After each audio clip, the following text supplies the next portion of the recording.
All right. Hello. Welcome back to another fun-filled episode of the Hammercast. I'm your host, Alex, the Hebrew Hammer Salkin, and joining me once again is none other than Tim Anderson, my friend and yours, but mostly mine. And I thought that, okay, good. I'm glad that got a laugh out of you. I thought that was pretty funny. Tim has a new book coming out, and it is called, Tim, Be naked. Be Naked. And, I was going to dress very differently for this interview.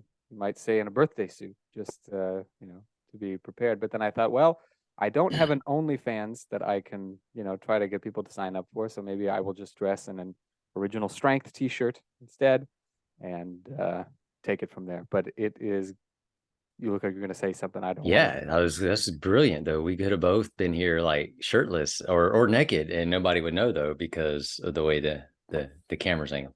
Well, that's true. Well, they would have to use their imagination, and believe me, they would be. But this is going on YouTube, so we could still do that. But I think we might also get a restriction for inappropriate content or So it's still a family show. Correct. Exactly.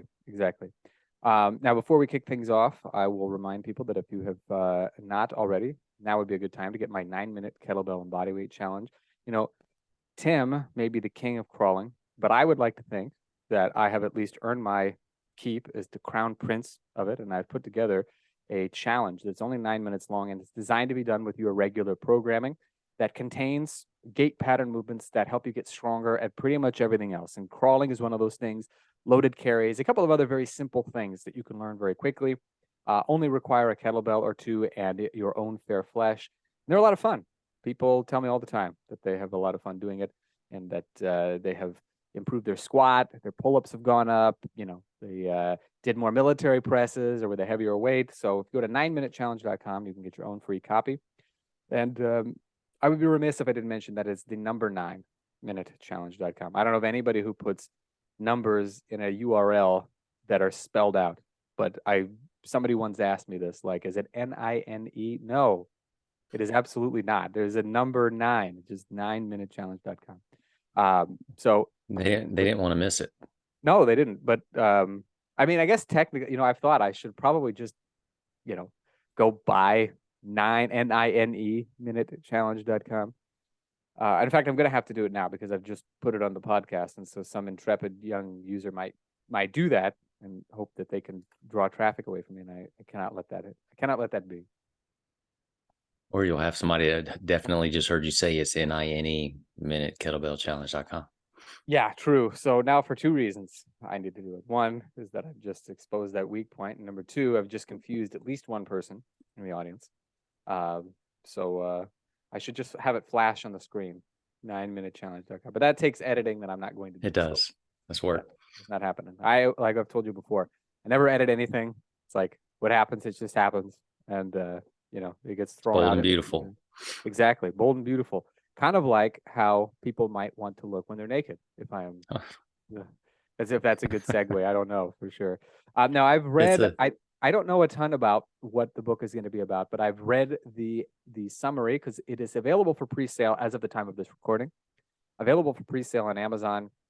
And what it sounds like to me is that, and correct me if I'm wrong, obviously, that the key focus is learning how to strip away all of the stuff that we use to cover ourselves and be taken away from our true essence, so that we can get a better idea of who we really are and then develop ourselves as we really are, not as the world tells us we should be or other people tell us we should be. Pretty much, yeah. So it's really like, about 3 years ago, I had a book that had just come out right when COVID hit called Discovering You. And that was about like discovering who you really are. This book is, I would call it the part 2. It's one thing to discover who you are. It's a whole other thing to actually be who you're meant to be. So that's where this one would pick back up. And it is about, I guess, getting rid of the things that you don't need to be carrying around mentally and physically, so that you can live your best life. Now, some of that I would imagine is certainly going to be the mental side of things, like your mindset, how you view the world, negative self-talk, and things that we all have a tendency to kind of slide into, even if we're not realizing it. It happens bit by bit, day by day. But I would also imagine that there's at least a part of it that is a physical, has a physical component to it, because what a lot of people come to understand, I think, when it comes to improving their lives in general, is that it's easiest and maybe even most time efficient to start with the physical side of things, so that you can start to see the world a little bit differently, because you're starting to see and feel changes that can happen through decisions that you make on a day-to-day basis. And then it becomes easier to make it a little bit more cerebral. So is there like a physical, like we'll say like a movement component to it? There is, and mostly because nobody just wants to hear me talk about my thoughts. They want to learn something and move, right? I mean, I would. Yeah. So it is though, and like it's very hard to approach the mind with the mind, but it can often be way easier to approach the mind with the body. So there is pretty much a heavy physical component to the book. Now there is some like like mental, I don't know, jarring questions in the book, but yes, heavy physical component. But that part of it is to get you to actually learn. So your body's always trying to tell you something. So this book is designed to help you learn to interpret the messages that your body's trying to tell you, through doing some, through getting in touch with your body. And I think it's called interoception. Yeah. Or you can learn how to feel your body, learn what it's trying to tell, and basically learn how to partner with your body, and instead of just use it and abuse it. Yeah. I was gonna make an Obi-Wan Kenobi type of joke when you said interoception. I was gonna be like, that's a name I haven't heard for a long, long time. People don't think much about that, but that is the sense of what's going on inside of your body. And proprioception is, your body's sense of itself in space, and then exteroception would be your sense of things happening outside of you. And I think we have a tendency to be I think it's very easy for us to get more familiarity with what's happening outside of us, because we can kind of be, I don't want to say disembodied, but it's like we're not connected to those things. You can just sit back, you can observe, and in many cases you can do so completely reasonably objectively, where you're like, this is happening over there, that's happening here. It doesn't have any impact on how you feel personally. And then proprioception is, like the vanguard of, let's say, what's going on the outside as well as on the inside, because it has to do with wherever you happen to be. But learning what's going on inside yourself is almost certainly the hardest part, because most of these things are things we just don't think about. They happen automatically. And at some point or another, your thoughts and, how you interact with the world become a part of that. And it's like everything's on autopilot, and it's hard to get control of that. You need some sort of like a discipline to be able to reach inside and have a better understanding of what's going on. So, like, from your experience, what do you think is the way that the body and movement acts as a mirror for the movements of the mind, let's say? Oh gosh. So, well, you know this, but the body's it's an expression suit. Mm-hmm. And whatever's going on inside, the body will express on the outside. Because you cannot separate your mind or your emotions from your physical being. Everything's connected, everything's whole, because you're a whole being. And your body expresses, where the head goes, the body follows, right? That's physical. That's physically true, but it's also mentally and emotionally true. Where the head goes, or the heart for that matter, the body's going to follow suit with expression. So like if you're stressed, or if you're afraid of something, your body's going to express that in one way or another. People, I'm sure everybody's had an experience with this, even if they can't come up with something off the top of their head. I'll give people an example, because this is one that I just remember very distinctly from my college years. I remember every time around finals time, there are all these final tests coming up. I had to do all this extra studying. And, of course, I also held down a job. And I would always get like an acne breakout during this time. Nothing insane, but it was like, it would be like, you'd be able to notice. Like I like to joke that it was like the fountain of youth, because all of a sudden all this, the high school era acne would come back or whatever during finals time. But that's a perfect example, because it's like my eating really hadn't changed. A lot of other stuff hadn't changed, but just that stress induced by, my overthinking things or my worrying about things, rather than just, in a way, sort of acting like what we just talked about, the exteroception, like being on the outside of things, looking in, like, okay, this is just what I'm going to have to do. These are the steps I'm going to have to take, and then I'll just do them, like removing the emotional component from it. It's not easy to do that. Like you said, the body it's an expression suit. So it's going to reflect what is going on inside of you, whether it's, in your gut, whether it's in your head, no matter where it is. And so give us some ideas, for instance, on like some of the things that people can do to make that the proprioception, their body's sense of themselves in space, have an impact on that interoception, where their sense of themselves on the inside starts to improve. How can we use stuff that we know to improve the stuff that we seemingly have no real control over? So that's what this can be challenging. So I give multiple different ways to maybe approach this in the book. Mm-hmm. And everybody's different, right? Like some people need different cues than somebody else, or just doesn't resonate, with one person like it does with another. But I guess one way that you could look, when I was when I was an EMT, and when they're teaching you CPR on a person that has expired for temporarily, hopefully temporarily, you're always taught to look, listen, and feel. And you're using your senses to see if the other person's alive or not. You to see what their body's telling you. Well, you can actually do the same thing with your own body and look, listen, and feel within yourself. But that takes it takes effort, and it takes, like, you have to really be intent to get still, to be honest. Is a lot of it's honesty with yourself, like to really notice what you're feeling, and to listen inside, like even to listen to your thoughts. Because if your body's going to express whatever's in your head, you might want to know what's in your head, like to actually be aware, because a lot of people hold a lot of baggage and a lot of, like, a lot of repeat thoughts in their head that are there is so common to them. They're not necessarily aware of it. Like they may, and it could be something really, like, I don't know, like, I'm just not good enough, whatever the thought is.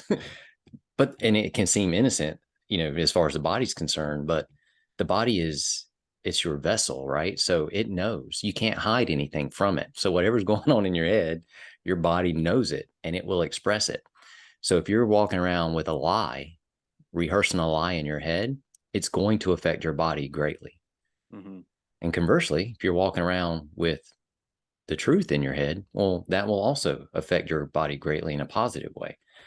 So I guess one way would just to be still and get honest with yourself, and to look, listen, and feel, to see what you notice in your body and your mind. And that would be a starting place for some people. That's not the easiest place to start for other people. Yeah. You mentioned something interesting about, living a lie versus living the truth, and how your body is going to react. And one of the things that you said, I think, provides a third option, which is what most of us, I think, are living with at any given time, and that is living with an opinion. And that opinion can either be inflated, which personally I think is a better option, where it's like you have an overinflated opinion of yourself versus an underinflated opinion of yourself. Like I remember a talk that Zig Ziglar gave, the good old Southern boy. I don't remember where he's from. No, I take that back. He's from like Mississippi, something like that. He had a real down home Southern type accent. I'm sure you've heard, a talk or two of his in your day. Well, anybody named Zig is cool. Absolutely. Absolutely. He's got, It's cool. Yeah, he was awesome. And he was, he always had a very direct way of explaining things. And he talked once about a guy who, I think had kind of like I want to say, I don't remember what kind of job it was, but he had basically, like, everything he did gave everybody the impression that he wasn't all that bright. And then for whatever reason, one day he did, and this was a true story. He went, for some reason, he did like an IQ test, because he always thought he was slow. Everybody told him he was. His teachers, his parents, like, they'd just written him off. And the people who administered it were like, well, we don't know who told you you were slow, but you were far above average in your intelligence based on the tests that you've gone through. And then from that day forward, he started to act like that. And it was true that he had just a naturally higher IQ, but he didn't act like it because his opinion of himself was that he wasn't good enough, he couldn't achieve. So he then wasn't good enough, and he could not achieve. And very often it's the same thing, I think, with people who are when it comes to their fitness, when it comes to their health, they just think, I've exhausted all the options. And it's like they don't know that there are other options. And so what they're walking around with is not a lie. They don't know the truth and are living something totally counter. They're living an opinion which they think is the truth or just facts. And they have a hard time getting it through their heads that it's just an opinion. But that's part of the problem, right? So we're collectors of information, but we don't always vet the information. Yeah. Heck, almost 90% of the time or greater, we don't vet the information. So if your mom tells you something, if your dad tells you something, if the high school bully tells you something, if the news report tells you something, we just take it. And we end up collecting, even if we don't want to believe it, it's in there. Once you hear it, once you see it, you it's kind of like planting a seed. And then, you might think on it later that night over dinner. You might marinate on it while you're driving home from work. And so all you're doing is now you're watering the seed, right? But so we collect information. And a lot of times, especially if it comes from an authority, what if you go to the doctor and he says, hey, man, you got high blood pressure. You need to take this medication or you're likely to die from a heart attack. Now, what are you going to go home thinking? I'm going to die from a heart attack really soon and I need this medication, when there may be an alternative. Or, like there's just so many, but, once you collect it and yet once you believe it, then your body will express it. It'll even your body runs the program. Whatever the program is, your body's going to carry it out because it's the hardware. And your thoughts or the information is the software. And the two are in they're one. I mean, sometimes people like to joke, that we're like a brain that's driving the body, but that kind of disconnects those two things from one another. They are very, very connected. Another great example. I was just thinking about this before we started. You've heard of the Oculus, right? It's like a thing you put. Okay. Yeah. For those who have not heard of it, it's like I think it's a Facebook thing. It is company, the Meta. Yeah, Meta, exactly. Meta. To get people involved in that metaverse that everybody evidently actually doesn't care about, but which is thankful. But that's another story for another day. You got to live in the real world, folks. But they do have some cool games attached to it. I will tell you that much. I went over to my friend's house a couple of years ago, and he has an Oculus that his kids play with. And so he's like, Alex, have you ever tried this? And I'm not a video games guy at all. And I was like, no, I'm not really all that interested. He's like, just try one. It's like a target shooting game. It's a lot of fun. And I put it on and I was like instantly enamored. I never get interested by video games, but this was so cool. But the point is that I remember basically what it was is the premise of the game is that you're in this sort of like cart, like on a railroad track, and you're going around, and then there are these targets that you have to shoot at with like a paintball gun. This is the game. And what you would see when you watch this would happen to me, but then I would also see other people doing it, like they're moving, or there'll be a part where it'll jump off of something. And there were several times where I had to sit on the floor because I was afraid I was going to fall over, because I was so fixated on what I was seeing and what my brain was telling me. But the point is, none of that stuff is actually real. None of it's happening. It's all in your head, and your body is reacting in kind. It cannot separate the fact that, or maybe it can with extreme difficulty, that what you were looking at is completely not real. It's acting as if it's real. Psychocybernetics. 100%. And this is a big thing Matt Fury talks about too, since we brought that up, is to act as if. If you act as if you're already successful or confident, then people aren't going to be able to tell the difference. They're going to say, okay, this is a guy who stands up straight, asks, firmly for what he would like.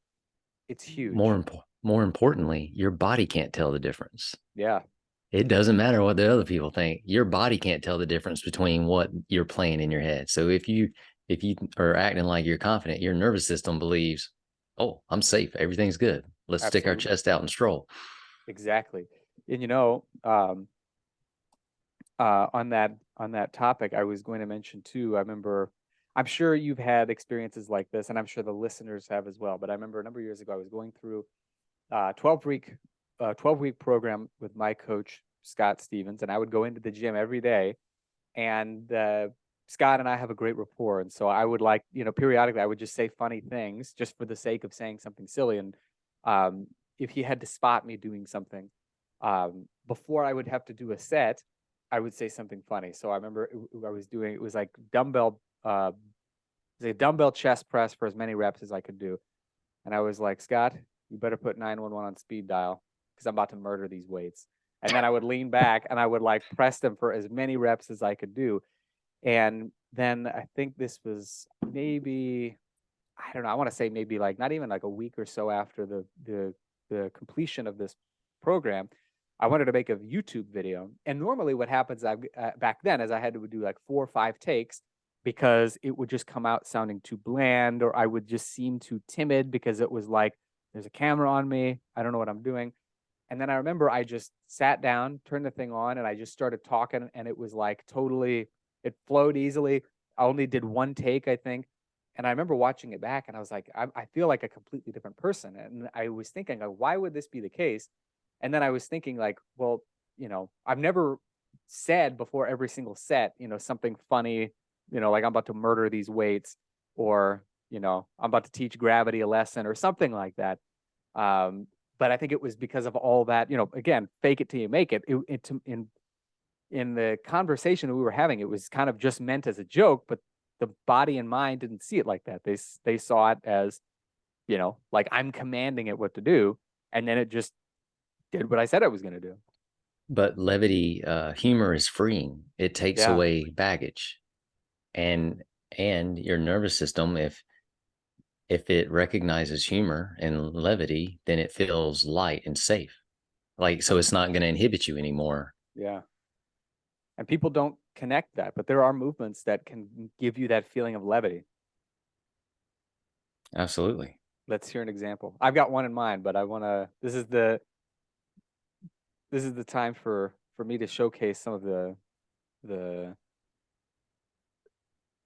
let's hear it. I'm already talking too much. I gotta get it out of So, you. I mean, one for a lot of people is silly, it's childish, is skipping.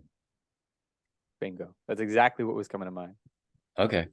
We're on this, well, right here. Exactly. Bingo. No, you know what, too? I remember you and I were teaching an OS workshop in, I'm not going to say where because I don't want to narrow it down so that people can figure out who this might have been. But you and I were teaching an OS workshop a number of years ago, and you had a friend who was attending who I think had just gone through a breakup, and he was kind of, it was tough on him. It was really tough on him. And we were at the skipping section, and somebody had asked you, because I was off to the side, but I could hear it. Somebody asked, like, or maybe you were having a conversation with somebody. Maybe they didn't ask you, but very tactfully you pointed out, like, one of the reasons some people have a hard time skipping is because if they're really really sad, it's just like they can't even connect with that levity. And again, this, if I say it like this, is going to sound like you said it untactfully. It was not, but I think you mentioned it, your friend, because I think the person brought it up. It's like almost everybody in here is doing a good job at it except for so and so. And then that was when you explained. You said, he's going through, kind of a rough patch, and so he's just not able to even connect with that sense of levity because, but again, it wasn't because he was physically incapable. He's an extraordinarily athletic guy, but because he was reeling from this very recent breakup, he just, couldn't make it happen. Couldn't do the skipping. It came out looking very robotic. He just couldn't make the connection, and it had nothing to do with his capabilities. It had everything to do with, his ability to accept this sort of levity in his life. And like I said, it is typically easier to approach the mind with the body, but if the mind is really holding on to something, the mind's powerful. Yeah, And it actually has a little bit more power than the body has. big time. I think more than anything, it's kind of like sometimes you have to let your body get out of its own way. I'm sorry, you have to let the mind get out of the way of the body, I should say. Yes. Yeah, You just need a window of opportunity sometimes. totally. But people find, I think it gets easy to do that when you have a regular physical regimen, wouldn't you say? Well, yeah, I mean, because then you're giving your body opportunity to clear out some junk. Yeah. Even mental junk. Because movement, oh, you've heard this all your life. Movement is medicine.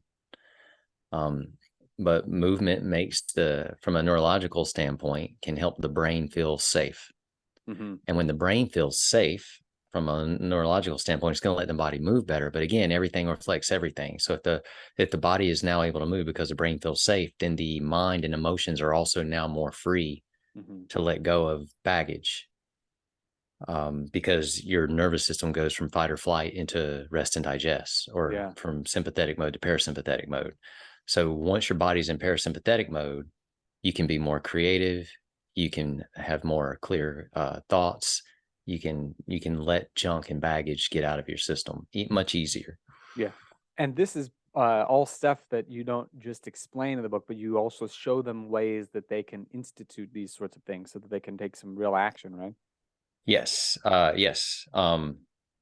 Yeah. Like I said, there's a pretty heavy dose of movement, and I say, so pressing reset books, all how to press reset, and most of that movement is at normal speed. Yeah. Yes, there it is. This book goes into more of a refined, slower movement so that you can really pay attention and learn from your body at the same Yeah. time. Yeah. That's big. That's I learned this from you about the importance of really using slow movements, particularly with the resets, because a lot of times that's where you find, number one, on purely from a performance standpoint, a lot of times that's where you find the issues that people are having with their movements and things like that. But when you can actually slow down and really feel what your body's doing, meaning slower than what you even need to do, that's where the real magic happens for a lot of people.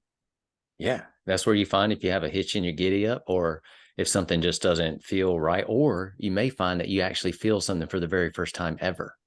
Yeah, And when you start learning how to feel, then you can start learning how to listen. exactly. And it's that ability to feel what's going on again in where you are in space.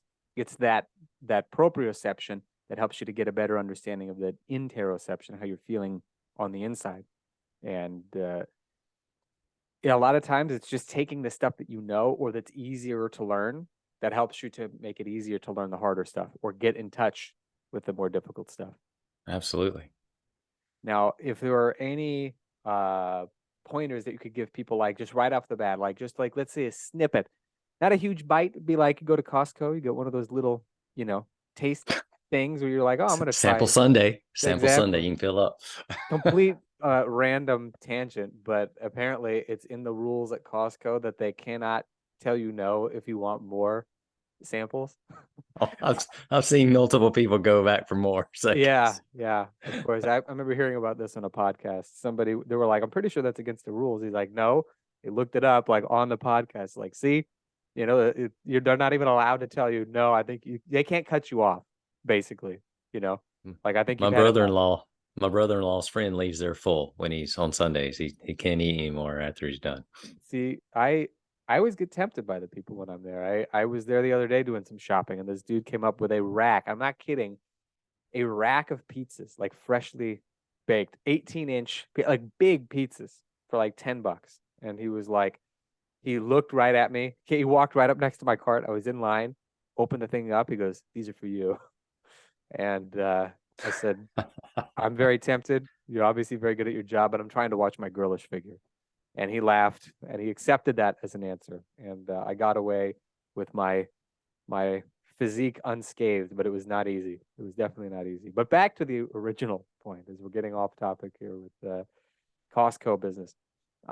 If you could give people like a little snippet or like a taste that would make them want to come back and fill their proverbial bellies with more of the great and nutritious knowledge in this upcoming book, what would be some like an example of something that they could do very slowly for maybe a period of time? Yeah.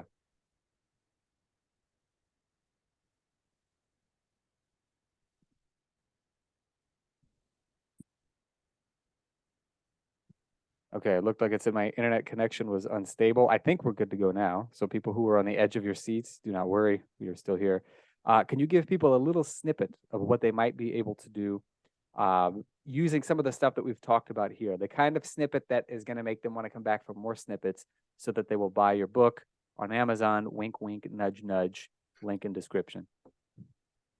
Like movement type stuff or Certainly, yeah. So like maybe like a routine that kind of gives this idea, not even the super complicated one, but like slow, using the time to learn how your body is reacting to the movements and getting the sense of how it feels to do the things that you're doing. So like something maybe like a short example from the book.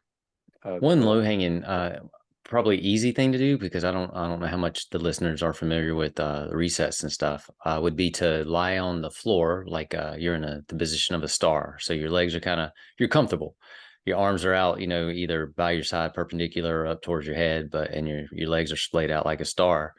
And then as you're lying there, maybe you just take one limb, like say your right arm, and you put just enough energy into it, just enough to like barely lift it off the floor, so that if you had arm hair, your arm hairs are still touching the floor, but your arm is actually being lifted.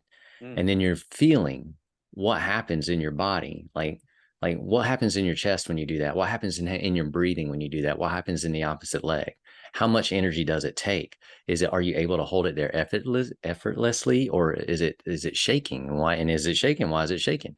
Like it's just to learn how to feel the energy that you create, and then to learn how to dial into, okay, well, why does it feel like that, or why is it hard to do? Why do I feel tight here? Why does this, it keeps getting tighter. Oh my gosh, why is it getting tighter? Like, so it just you doing that can help you learn how to start listening to your body and understanding your body. Again, once you learn how to do that, your body's an expression suit. So the easiest example is most people walk around, maybe they have a neck or shoulder pain. Well, pain or tension is stored fear. So if you can learn, oh man, my low back is killing me. Why is it so tight? Or what? Oh, what am I afraid of? What's going on in my life right now that I'm really struggling with? Is that why my back hurts? And for a lot of people, once they discover that, because they've learned how to listen to their body, they're not trying to ignore it. They're not just trying to pop Advil.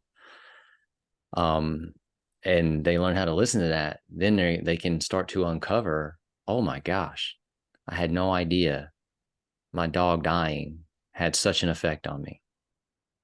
And then once they discover that too, now they're letting it go inside, and they may feel relief. They may, maybe they didn't deal with the grieving process or whatever, and they're just holding on to something that the body's stuck with, and it's trying to get their attention so that they can deal with it, to let it go.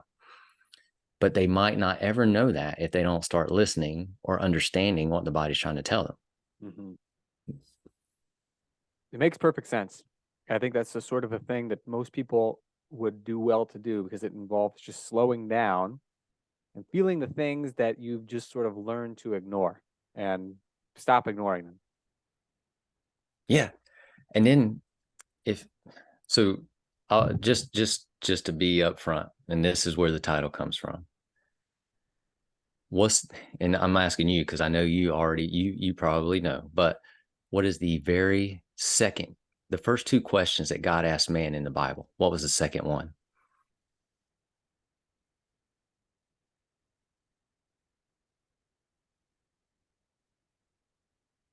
Where are you? That was the first one. That was the first. Okay, that's what I thought. Genesis 3. Or no, 2, 3, something like that. But that's an important question. Why have you done this? No, that was the third. No, it was the first one was, where are you? Which is so important. Why are you hiding? Well, kind of, but it was, who told you that you were naked? Ah, that's right. That's right. Okay, yes, that's right. Yes, of course. Who told you that you were naked? And that's important. Yeah. That's really important, because God didn't tell Adam he was naked. That's right. But God asked a question to create an interruption in Adam's brain for Adam to start figuring stuff out, to understand things. That's fantastic. I like that a lot. That's a very, very good one. So when you start to listen to your body and or learn how to start listening to the questions that you're being asked, you can start actually letting go of a lot of baggage and fear. You can quit hiding from behind whatever tree that was. You can let the fig leaf go, and you can be who you're meant to be. And that's pretty much the point of the book. That's epic. That is epic. Folks, I highly recommend you rush out and go either pre-order a copy, depending on when you were listening to this, but April 1st is the official release date. Is that correct? That is it. Good. Feel like the perfect day, April Fool's Day for. Exactly. Well, you know, that would be really funny is if they just bought it and it was completely blank and you're like, ha ha. But it won't be blank. It's going to be Won't be blank. jam-packed with really, really great insights. So folks, go to the link in my description. You will be able to get your very own copy of Be Naked by Tim Anderson. And again, despite what the name might imply, it is actually family friendly. This will definitely be the sort of a thing that is going to be good to teach your kids, because I think a lot of times, a lot of our, again, bringing up Zig Ziglar, a lot of our stinking thinking comes from habits that we learned as kids. And the quicker that you can learn how to fix some of these habits as a youth, it'll be easier to fix them as you, or not to have to deal with them as you get older. But even as you get older, all hope is not lost.